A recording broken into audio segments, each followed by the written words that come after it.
اور چومنا جائز و درست ہے۔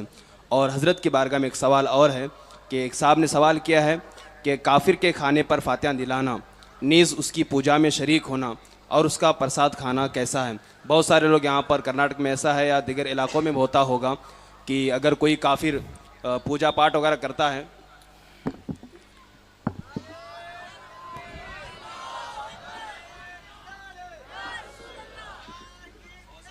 بہت سارے علاقوں میں ایسا ہوتا ہوگا کہ جہاں پر غیر لوگ پوجا پاٹ وغیرہ کرتے ہیں، وہاں پر مسلم لوگوں کو دعوت دی جاتی ہے، تو ان کی پوجا پاٹ میں مسلمانوں کا شریک ہونا اور پھر پوجا کے بعد ان کے پرساد کو کھانا، یہ شرعاً حضور کیسا ہے؟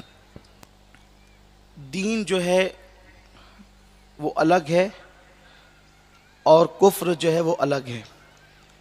مذہب اسلام نام ہی اس دین کا ہے جس نے آنے کے بعد ایمان اور کفر کو الگ الگ کر دیا۔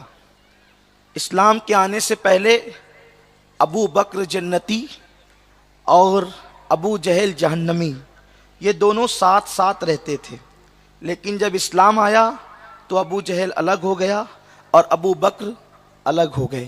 اسی لیے قرآن کو فرقان کہتے ہیں کہ اس نے مومن اور کافر میں فرق بالکل واضح کر دیا۔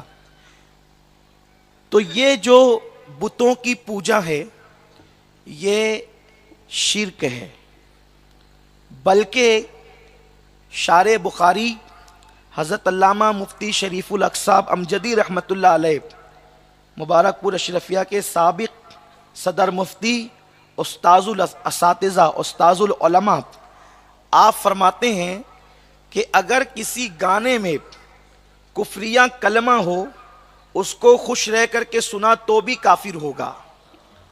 بھجن کو اگر کوئی راضی رہ کر کے سنے تو بھی وہ کافر ہوگا، اور ایسا کافر کہ اگر اس کا نکاح ہو چکا ہے تو اس کا نکاح بغیر طلاق کے خود بخود ٹوٹ گیا۔ اللہ اکبر۔ یہ ہے راضی رہ کر صرف بھجن سننے والا کافر ہو جاتا ہے۔ تو باضابطہ طور پر پوجا میں جانا اور پرساد کھانا، بتوں کا چڑھاوا کھانا، یہ حرام و گناہ ہے، اور اگر اس کو حلال سمجھ کے کھایا تو یہ کفر ہے۔ بیوی بھی نکاح سے نکل گئی، ایمان بھی گیا۔ اگر حرام اس کو جو ہے وہ ناجائز سمجھ کر کے کھایا تب تو گنہگار ہوا ہی ہوا، لیکن اگر معاذ اللہ اس کو حلال سمجھ کے کھایا تب تو کافر ہوگا۔ اس لیے پرساد کھانا ناجائز وہ گناہ ہے، حرام ہے، اس لیے کہ چڑھاوا نہیں کھایا جا سکتا بتوں کا۔ البتہ کافروں کی وہ کمائی جو نہ پوجا کا سامان ہے نہ بتوں کا چڑھاوا ہے، بس یوں ہی انہوں نے آپ کو دعوت دی اور آپ کو کھانے کے لیے بلایا، تو اس پر بھی علماء محتاطین کا حکم یہ ہے کہ ان کے یہاں جا کر کھانے پینے سے بچا جائے، کیونکہ ان کے یہاں عام طور پہ حلال و حرام میں کوئی تمیز نہیں ہوتی، اور انسان کے دل و دماغ میں جو خیالات آتے ہیں، عبادتوں کا جو شوق اور شعور آتا ہے، وہ غذا کی برکت سے پیدا ہوتا ہے۔ غذا اچھی ہوگی تو دل میں خیالات بھی اچھے آئیں گے۔ بہت سارے لوگ یہ شکایتیں کرتے ہیں، نماز کی توفیق نہیں ہوتی، توبہ کی توفیق نہیں ہوتی۔ پیٹ میں اچھا ڈالو گے تو نا، جب پیٹ میں ہی جو ہے وہ غلاظت بھری جا رہی ہے تو پھر آپ مجھے بتائیں کہ اچھے خیالات ذہن و دماغ میں کیسے پیدا ہوں گے؟ اللہ اکبر۔ ایک بزرگ ہیں، بہت عظیم اور جلیل القدر بزرگ، جنہیں دنیا سیدنا امام احمد ابن حنبل کے نام سے جانتی ہے۔ امام احمد ابن حنبل کو جب جیل میں رکھا گیا تو اس وقت تو ٹفن لا کر کے آپ کی مریدہ آپ کو دیتی تھی۔ امام احمد ابن حنبل نے ایک دن بھی ٹفن نہیں کھایا۔ جب آپ جیل سے آزاد ہوئے تو اس مریدہ نے کہا کہ مجھے پتہ چلا ہے کہ ایک دن کا ٹفن بھی آپ نے میرا نہیں کھایا، کیا آپ کو مجھ پہ شک ہے کہ میرے گھر کی کمائی حلال نہیں؟ آپ نے مریدہ سے کہا، بیٹی تیرا آنے والا ٹفن تو حلال تھا، لیکن جیل کی پلیٹ تھی، اس کے بارے میں مجھے شک تھا یہ حلال ہے یا حرام، تو میں نے ایسی مشکوک پلیٹ میں بھی کھانا گوارا نہیں کیا۔